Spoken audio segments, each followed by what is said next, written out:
Friends, this is C Ashwani Purohit और आज हमारे साथ एक स्पेशल गेस्ट हमारे चैनल डेविड ग्रुप पे जुड़ चुके हैं जो हमारे स्टूडेंट रहे हैं।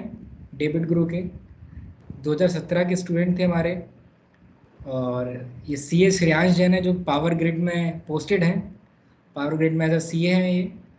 और इन्होंने इनके एक्सपीरियंसेस हम आज इनसे लेंगे। क्या एक्सपीरियंसेस रहे इनके, कैसे एग्ज़ाम क्लियर होता है, क्या स्ट्रेटजीज़ यूज़ करनी पड़ती हैं, कैसे पढ़ाई करना पड़ता है, कौन सा मटेरियल पढ़ना चाहिए, कैसे जीडीपीआई का प्रिपरेशन होता है, ये सारी स्ट्रेटजीज़ हम इस वीडियो में डिस्कस करेंगे। तो ये वीडियो पूरा एंड तक देखिएगा, काफ़ी हेल्पफुल होगा आपका, क्योंकि जो इस एग्ज़ाम को क्लियर करके आया है और इसके साथ और भी एग्ज़ाम्स पावर ग्रिड के अलावा भी बहुत सारे एग्ज़ाम्स क्लियर करे हैं श्रेयांश ने, तो सारी स्ट्रेटजीज़ उनसे लिंक करके बताएगा Shreyansh.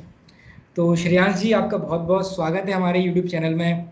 Thank you, Ashwini sir, for this giving this opportunity to have a discussion with you. Yeah. तो सर, थोड़ा सा आप बताइए कि फर्स्ट ऑफ ऑल स्टार्ट होने से पहले ही कि बच्चे को, स्टूडेंट को क्या देखना चाहिए। फर्स्ट ऑफ ऑल प्राइमरी क्या स्टेप होना चाहिए? Firstly, for a preparation, मतलब जिस तरह से आप बोल सकते हैं कि पुरानी सभ्यता चली आ रही है कि एक गुरु और शिष्य का रिलेशन होता है, तभी आप कुछ ज्ञान अर्जित कर पाते हैं। Similarly, there should be some mentor who can guide you properly, like how to prepare, where to get your material and all. So इसमें लगता है कि the knowledge which you have shared in 2017 with me, it's very helpful. Like what you have shared with me, like all the tips, all the notes, all the guidance which you have shared with me is all relevant for the exams. आपने जो उस time पे notes share करे थे और जो आपने guidance दिया था, वो लिटरली मुझे रिटन एग्जाम क्लियर करने में और जो इंटरव्यू के टाइम पे, दोनों के टाइम पे बहुत हेल्पफुल था। सो अगर किसी भी एग्ज़ाम की प्रिपरेशन के हिसाब से देखा जाए तो फर्स्टली कोई भी एग्ज़ाम अपना एक नोटिफिकेशन इशू करती है। लाइक पावर ग्रिड अपना एक नोटिफिकेशन इशू करेगी, कोल इंडिया भी एक नोटिफिकेशन इशू करेगी, वॉट एवर द एग्ज़ाम। सो उस नोटिफिकेशन के अकॉर्डिंगली हमको वर्क करना चाहिए कि उस नोटिफिकेशन में यस। हाँ, उस नोटिफिकेशन में मेनली दो पार्ट्स हम देख सकते हैं। लाइक कि आप कब नोटिफिकेशन इशू किया था, एग्जाम की डेट कब है, इंटरव्यू की डेट कब है। सो हम अपना एग्जाम अपनी स्ट्रेटेजी उस हिसाब से प्लान कर पाए कि how much time we have and how to prepare for that. And secondly, सब कुछ एग्जाम का सिलेबस है, मतलब somehow I come to know कि लोगों को पता नहीं होता श्रेयांश है जी, कि एक चीज़ मैं इंटरप्ट करूंगा यहाँ पे आपको। आपने बोला कि हमारे नोट्स आपको हेल्पफुल हुए, तो आपने 2017 में सबसे पहले कौन सी एग्जाम दिया था जब आपने मुझसे कांटेक्ट किया था? फर्स्टली मैंने सिर्फ कोल इंडिया दिया था, उसके बाद पावर ग्रिड दिया था, एनटीपीसी दिया था। आपके पहले सारे कोल एग्जाम्स इंडिया, क्लियर हुए थे? हाँ सारे। तो कुछ स्टूडेंट सोच रहे होंगे कि मैं प्रमोशन कर रहा हूँ या मैं आपसे नोट्स के लिए इसलिए बुलवा रहा हूँ, तो चलिए उनको आपके मैसेजेस शेयर करते हैं हम 2017 के, जिस जिस तरीके से आपने मुझे कांटेक्ट किया था। तो मैं हाँ, स्क्रीन शेयर करने की कोशिश करता हूँ। आप मुझे श्रेयांश जी बताइएगा, आपकी 2017 की यादें मैं ताज़ा करने की कोशिश कर रहा हूँ यहाँ।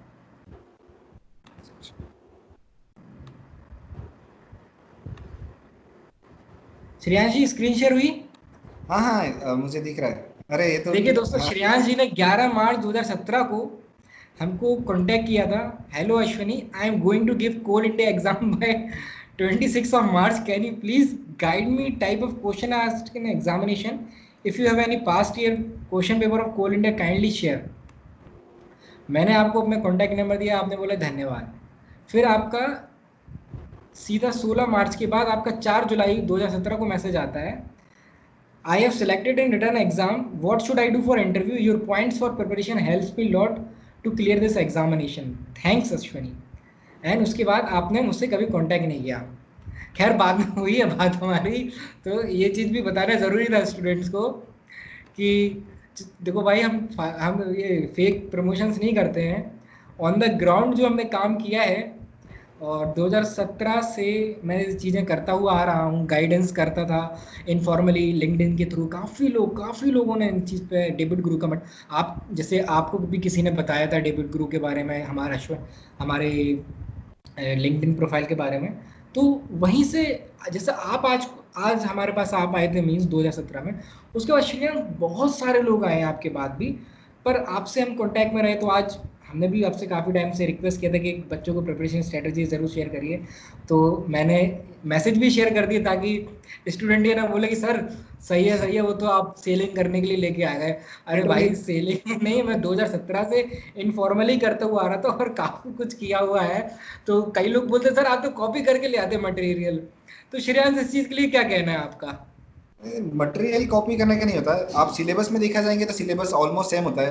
अकाउंट्स तो अकाउंट्स ही रहेगा, उसके अंदर कुछ भी चेंज नहीं होता। व्हाट मैटर्स इज कि आप स्पेसिफिक रिलेवेंट टॉपिक की स्टडी करें और रिलेवेंट टॉपिक का अंडरस्टैंडिंग हो। सो इट्स नॉट मैटर कि आप क्वेश्चन कॉपी हो रहा है या फिर same question same with same number आ रहा है। इट्स मैटर कि आप उस क्वेश्चन को प्रिपेयर कर रहे हो, उस क्वेश्चन को अंडरस्टैंड कर रहे हो कि इस तरह से क्वेश्चन पूछा जा रहा है।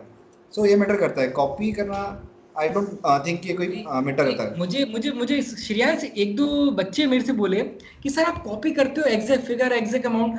तो यार मैं उनको बोलता हूँ हाँ भाई रेलिवेंट है तो आपको तो मैं वो चीज उठा के दूंगा ना, वो रेलिवेंट है आपके लिए। अब 3 गोल्डन रूल है भाई, 3 गोल्डन रूल है।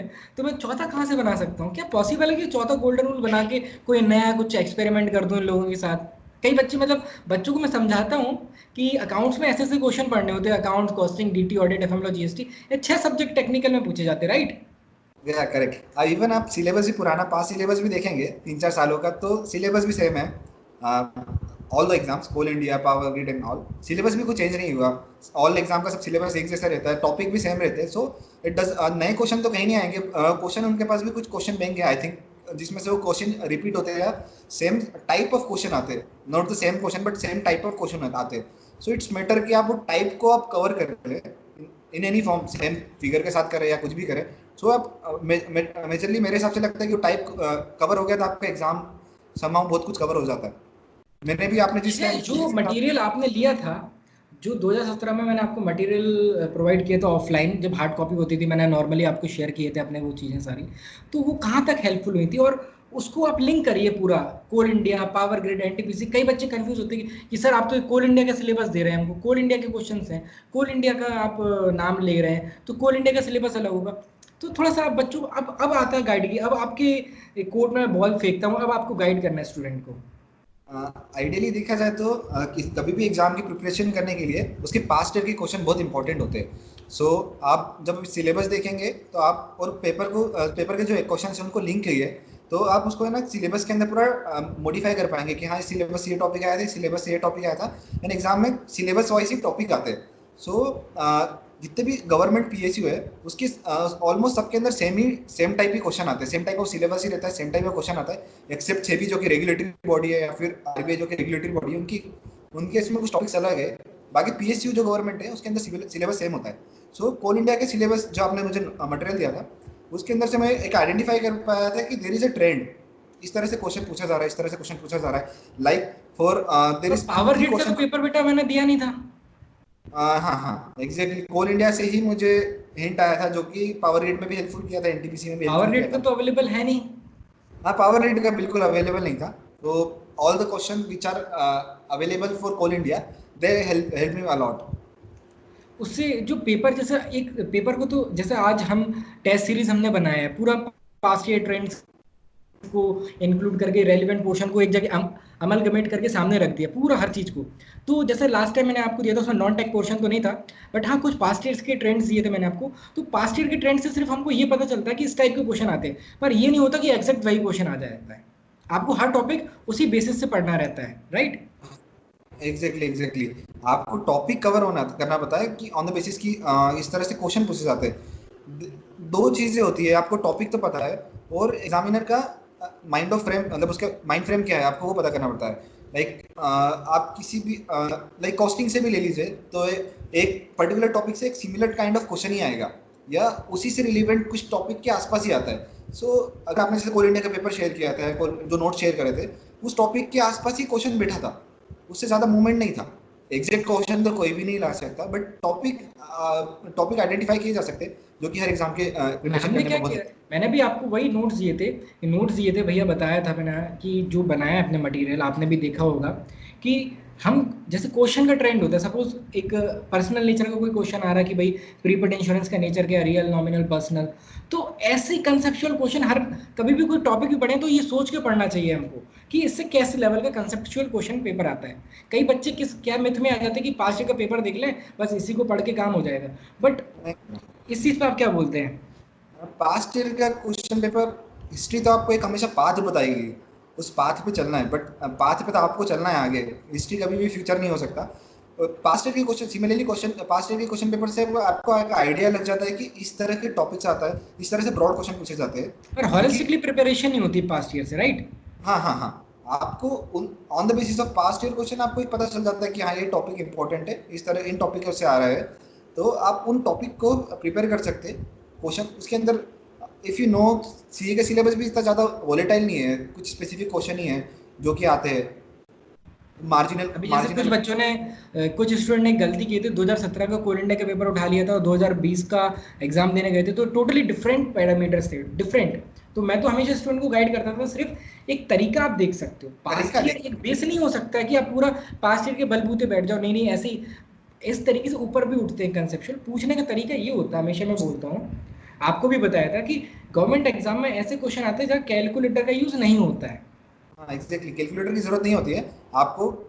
आपको सिर्फ एक सिंपल सिंपल अरिथमेटिक क्वेश्चन आते हैं जिसके अंदर आपको कैलकुलेटर की बिल्कुल जरूरत नहीं होती। आप सिंपली पेन एंड पेपर में पूरा सॉल्व कर सकते हैं, और आपके पास जो टाइम अवेलेबल होता है वो भी बहुत अच्छा होता है। आपने ये टॉपिक लिया अच्छा है, कि आपको कभी भी एग्जाम की प्रिपरेशन सिर्फ डायरेक्ट एग्जाम में देखी नहीं हो सकती, आपको उसकी प्रिपरेशन पहले घर पे करना पड़ेगी। और उसके लिए बेस्ट है कि आपके पास कोई टेस्ट सीरीज अवेलेबल हो, या फिर आपके पास क्वेश्चन बैंक का एक कलेक्शन हो, क्वेश्चन लाइक क्वेश्चन बैंक को, जहाँ पे आप उसको प्रैक्टिस कर पाए। बिकॉज डायरेक्ट एग्जाम हॉल में आप कभी भी सक्सेसफुल नहीं हो सकते, और दैट्स मेक्स अ डिफरेंस कि आप सक्सेसफुल हो रहे या नहीं हो रहे। आपने जो क्वेश्चन बैंक दिया था that is very helpful in preparation of my preparation for Coal India बाकी एग्जाम के लिए।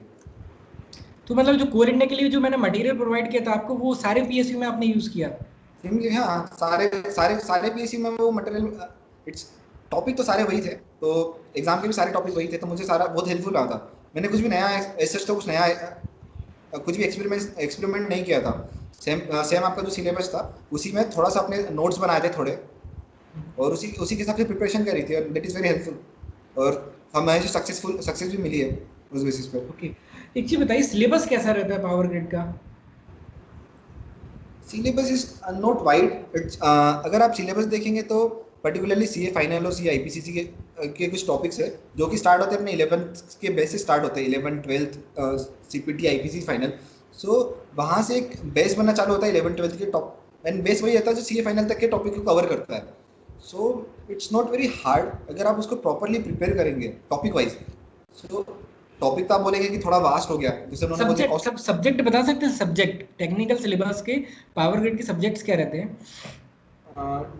टेक्निकल सिलेबस जिसको हम प्रोफेशनल नॉलेज बोलते हैं, उसके अंदर सब्जेक्ट्स होते हैं कॉस्ट अकाउंटिंग, जनरल अकाउंटिंग, फिर आपका डायरेक्ट टैक्स, इनडायरेक्ट टैक्स, फिर एडवांस अकाउंटिंग के कुछ टॉपिक थे। Apart from that there is no other topic. FM financial management? Financial management is the bigger chunk, वहाँ से ज़्यादा क्वेश्चन आते हैं। अच्छा था। Audit FM, audit law? हाँ मैंने उसका आपको करानी है। Audit is also there. फिर उसके बाद अकाउंटिंग के आप थोड़े से some practical question and some theoretical question, both are there. So and law? Law is there, but law ऐसे ज़्यादा नहीं आता था। लॉ लॉ इज देयर जो कि हमारे सीए के सिलेबस में ही कवर होता है। लॉ के टॉपिक भी उन्होंने आई थिंक एग्जाम के उसमें दे रखे होते हैं कि लॉ क्या है, कुछ अगर नहीं, टॉपिक इन्होंने है डिस्क्राइब नहीं किया कोई भी सिलेबस। तो जैसे अकाउंट्स में तो। कैसे 11 12 से पढ़ना चाहिए, अगर कोई मेन कोर्स में जा रहा है पढ़ने के लिए, तो उसकी प्रॉपर आप क्या गाइड करेंगे किसी को प्रिपरेशन करने के लिए? प्रिपरेशन करना तो इट्स बेटर कि अगर आपका बैकग्राउंड, आप बैकग्राउंड में चले जाइए, लाइक 11th 12th जो सबसे पहले टॉपिक वाइज स्टडी करना सबसे बेस्ट है। सो आपको उसका मटेरियल कहाँ से मिलता है, 11th 12th CA IPCC final, जहाँ भी मटेरियल मिलता है रिलीवेंट स्पेसिफिक टॉपिक पर जाइए, वहाँ से स्टडी कीजिए। एंड अगर आपके पास नोट्स बने हुए हैं तो सबसे that is the one of the best thing, क्योंकि आपका अदरवाइज आपका मैक्सिमम टाइम नोट्स बनाने में चले जाता है। आपने जो नोट्स दिए थे that is one of the best thing, कि मेरा बहुत सारा टाइम बच गया था, मैं खुद प्रिपरेशन करता, खुद नोट्स बनाता और उसके हिसाब से करता, तो आई डोंट थिंक कि मैं इतना जल्दी इजीली कर लेता। बट वो नोट्स बहुत हेल्पफुल थे कि मुझे टॉपिक वाइज पूरे नोट्स मिल गए थे। सो 11th 12th and IC IPC and final यहाँ सब जगह से मैं तो क्या लास्ट श्रेयांश में। अभी स्टूडेंट्स को गाइड ये करता हूँ कि आप टेस्ट सीरीज यूज करो। आपने भी मेरी टेस्ट सीरीज देखी हुई है, अभी जो रिसेंट ऐप में लॉन्च किया हमने। जी जी। तो मैं तो स्टूडेंट को ये गाइड करता है कि जैसे पावर ग्रिड का एग्जाम होता है, तो उसमें मिक्सचर ऑफ क्वेश्चन एक पेपर में कभी अकाउंट्स पूछेगा, कभी डीटी पूछेगा, कभी जीएसटी पूछेगा। आपके समय में जीएसटी नहीं होगा, पर मिक्सचर ऑफ क्वेश्चन रहता है एक पेपर में, लाइन से तो होगा नहीं अकाउंट्स का पोर्शन। तो मैंने डे वन से अपने स्टूडेंट्स को आदत डलाई, जैसे आपको दिया था मैंने कि वो मिक्सचर वाले टेस्ट सीरीज, कि डे वन से आप वही प्रैक्टिस करो घूमे हुए। और इनकेस जिसके पास नोट्स तैयार नहीं है, तो मैंने उनके लिए क्या सजेस्ट करता हूँ उनको, कि आप क्या करो, 100 क्वेश्चन कंप्लीट करो, सबमिट करो, फिर आप एक कॉपी लो, सेपरेट सेपरेट पोर्शन उसमें डिवाइड करो, कि अकाउंट्स का ही 60 पेज अकाउंट के लिए, 60 पेज डीटी के लिए, मतलब 6 सब्जेक्ट पूरे, account, costing, DT, audit, FM law, GST, इनके लिए 60-60 पेज का पोर्शन बनाइए। और टेस्ट सीरीज से देखिए कौन सा कंसेप्ट इंपॉर्टेंट है, अपने कंसेप्ट वहीं बिल्ड करते जाइए। तो मेरा मानना भी लॉकडाउन का पीरियड भी आपके पास है, तो इस चीज़ को आप अगर टेस्ट सीरीज से नोट्स नोट्स बनाएंगे, जैसे 100 क्वेश्चन है, तो 100 क्वेश्चन में अराउंड आपके 50-60 कंसेप्ट कवर हो जाएंगे, नोट्स जी बनाएंगे। तो एक तरफ आपके पास अगर मेन कोर्स रखा हुआ है, दूसरी तरफ एमसीक्यू विथ आपके कंसेप्ट वहां से बनेंगे, तो उसमें ज़्यादा इंटरेस्ट आता है। आपका क्या कहना है इस चीज़ पे? हाँ एग्जैक्टली, आप जिस जिस तरफ से बोल रहे हो मैंने भी स्ट्रेटेजी वैसी अपनाई थी। मैंने भी जो आपके क्वेश्चंस थे वहाँ से देखा था, और उससे मुझे पता चला था कि पूछते क्या है। अदरवाइज तो मैं वेगली पढ़ते जाऊँगा तो मुझे पता ही नहीं चलेगा कि पूछते क्या है। सो मैं उस एमसीक्यू के बेस पे मैं समझा था कि हाँ ये क्वेश्चन पूछते हैं, इस तरह से क्वेश्चन पूछते हैं, और उस हिसाब से फिर मैंने अन टॉपिक्स की स्टडी करी थी। लाइक कि बहुत सिंपल क्वेश्चन पूछा जाता है। एग्जाम्पल के लिए मैं आपको बताता हूँ कि स्टैंडर्ड ऑन ऑडिटिंग के ऊपर क्वेश्चन पूछा जाता है। सो दे हाँ आस्क्ड अ सिंपल क्वेश्चन कि which standard auditing number is there, like हाँ स्टैंडर्ड हाँ। टॉपिक का नाम बता देंगे कि ये कौन सा स्टैंडर्ड ऑन ऑडिट है, मैच द कॉलम कर देंगे। So it's very simple question, basic question. आपको बहुत इन डेप्थ जाने की भी जरूरत नहीं है, बहुत ऊपर ऊपर की भी जरूरत नहीं, but you should have some basic knowledge. So आप दैट इज सफिशिएंट। ओके, तो ये स्ट्रेटजीज के बारे में बात हो गई। हमने बता दिया कि सिलेबस क्या है, account, costing, DT, audit, FM law, GST. क्या इकोनॉमिक्स एंड कंप्यूटर भी पूछा जाता है? नहीं नहीं, कंप्यूटर तो बिल्कुल, मुझे तो बिल्कुल नहीं लगता कि कंप्यूटर के ऊपर कोई क्वेश्चन आया था। एंड इकोनॉमी के ऊपर भी सच तो कोई क्वेश्चन नहीं था। जो उन्होंने सिलेबस डिफाइन किया है उसके उसके उसके अलावा कोई क्वेश्चन नहीं आता। ओके। आप एक चीज और मतलब नॉन टेक्निकल का पार्ट अभी क्या होता है श्रेयांश, बहुत सारे स्टूडेंट, मतलब ये समझो most of the student non tech के पीछे भागते हैं। जैसे 120 नंबर का टेक पोर्शन है, उसको भूल जाएंगे। 50 नंबर का नॉन टेक ऐसा मानते हैं जैसे 500 का हो। जैसे सीए फाइनल में हम लोग किया करते थे, एसएफएम को 100 मार्क्स की जगह हम 800 मार्क्स का समझते थे, सिर्फ एसएफएम को पढ़ने लगते थे। तो यहाँ पे भी वही रणनीति लोग अपनाते हैं, 50 नंबर की चीज को 500 समझते हैं, और 120 की चीज को 12 समझते हैं। तो थोड़ा नॉन टेक का बताइए, नॉन टेक में क्या पोर्शन होता है, लेवल ऑफ क्वेश्चन क्या होता है, क्योंकि बच्चे स्टूडेंट्स बहुत इस चीज में डरते हैं, उनको फोबिया है। ये आपका एग्जाम का स्ट्रेटेजी बहुत मतलब अगर किसी भी एग्जाम को दे रहे हो तो सबसे पहले रिलीवेंट है आपकी कुछ स्ट्रेटेजी बना के चले। आपको पता है कि अगर 120 क्वेश्चन आ रहे हैं, मेरे पास 120 मिनट है, मतलब अब रफली 1 मिनट है मेरे पास एक क्वेश्चन करने के लिए। सो हर क्वेश्चन एक जैसा नहीं है। अब जो क्वेश्चन पेपर है आप उसके दो पार्ट है, एक प्रोफेशनल नॉलेज है, जो एक प्रोफेशनल नॉलेज है, और अदर एक जनरल नॉलेज है। तो जो आपका प्रोफेशनल नॉलेज है वो उसके अंदर आपकी एक्यूरेसी रिक्वायर्ड है, और उसके अंदर आपका टाइम कम लगता है। और जो आपका जो दूसरा जनरल नॉलेज है उसके अंदर है ना आपको एक्यूरेसी तो चाहिए ही, बट उसमें आपको थोड़ा सा टाइम लग जाता है। सो आपको टाइम आपको प्रैक्टिस करने से समझेगा। अब as far as the strategy for general knowledge is concern, तो आप उसके लिए कुछ अलग से बहुत ज़्यादा प्रिपरेशन करने की ज़रूरत नहीं है, बहुत ज़्यादा टाइम देने की भी ज़रूरत नहीं है। आपको उसके लिए आपको चाहिए कि आप उसकी टेस्ट जो उसकी test series is sufficient for that I think, कि आप टॉपिक की थोड़ी सी पकड़ बना ले, टॉपिक के लिए थोड़ा थॉरोली पढ़ ले, थोड़ी प्रैक्टिस कर ले, उसके बाद टेस्ट सीरीज से सॉल्व करेंगे तो आप उसके ऊपर अच्छी सी पकड़ बना लेंगे। क्योंकि मेन मुद्दा श्रेयांश, हम तो ये क्या कर रहे हैं, डेली क्विज है हमारा, मैं डेली क्विज करके फ्री मेन ऑफ मुद्दा होता है आपको कॉस्ट। टाइमली सॉल्व करना। उसमें math, reasoning, GK, current affair, ये सब हम, एक सेकंड यार, कैमरा बंद हो गया, एम आई विजिबल? आपका वीडियो वीडियो तो प्रॉपर्ली नहीं आ रहा, बट वॉइस क्लियर आ रहा है। वॉइस क्लियर आ रहा है? एक second, I need to fix it. दो पार्ट में कर लेते हैं, रुको। We will record in 2 parts, कुछ टेक्निकल इशू आया है।